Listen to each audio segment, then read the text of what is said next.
ఈ రోజే డౌన్లోడ్ చేయండి. మీ ఫేవరెట్ షోస్ చూడండి. లక్ష్మి, ఏంటమ్మా? నువ్వు పండక్కి మాతో పాటు ఊరొస్తున్నావు కదా? లేదమ్మా, నేను రాను. అదేంటమ్మా, అందరం వెళ్తున్నాం కదా, ఆ గుడి చాలా బాగుంటుంది. లేదు బాబాయ్, నేను రాను. సర్లేండి, తనకి రావడం ఇష్టం లేదనుకుంటా. సరేనమ్మా, ఒక్కదానివి ఏం చేస్తావు? ఆఫీస్ పనులు చాలా ఉన్నాయి బాబాయ్, ఆ పనులు చూసుకుంటాను. సరే, వెళ్ళొస్తామమ్మా.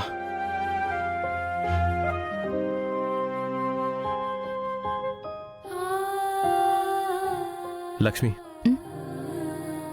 నా ఊరు, నా ఫ్యామిలీతో, నా భార్యతో వెళ్ళాలని నేను అనుకుంటుంటే నువ్వు రావా? విహారి గారు, నేను మీ ఫ్యామిలీ కాదు. కనకం, ఎందుకు ఇలా మాట్లాడుతున్నావు? విహారి గారు, నేనెక్కడికి రాను.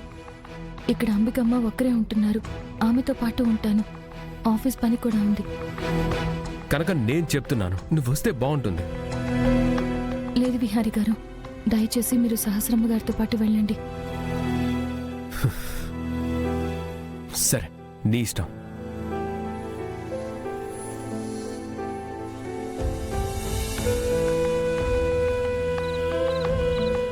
ఆ ఏర్పాట్లన్నీ జాగ్రత్తగా చూసుకో. ఉంటాను. అయ్యారు, ఏంట్రా పండు?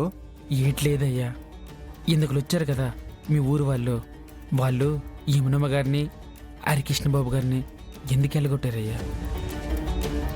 నా కొడుకు ఆ రోజుల్లో ఊరందరి సమక్షంలో కుండ మార్పిడి కింద పెళ్లి చేసుకుంటాడని పెళ్లి సంబంధం కుదిర్చాం.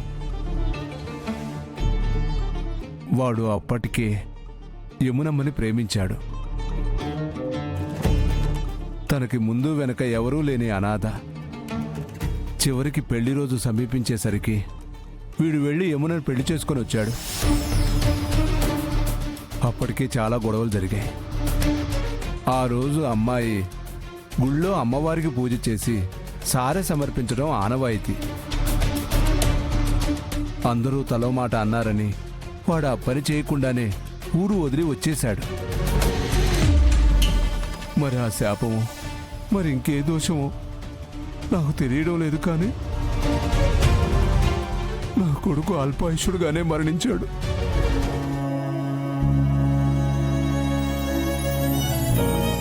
అయ్యా, ఇది ఖచ్చితంగా అమ్మవారి ఆగ్రహమే అనుకుంటా. అందుకే ఆమె శాంతించకుండా ఆ ఊరి మీద, అయ్యగారి మీద కోపం చూపించింది. అది ఆలోచిస్తుంటే ఇంకొకటి కూడా అనిపిస్తుందిరా. నా కొడుకు జాతకమే నా మనవడు విహారిది కూడా.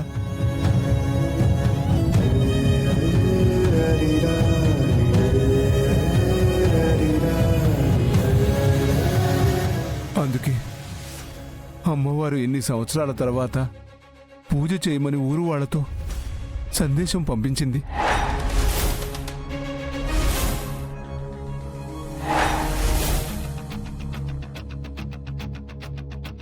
వాడు సతీ సమేతంగా పూజ చేసి అమ్మవారికి సారెనివ్వాలి.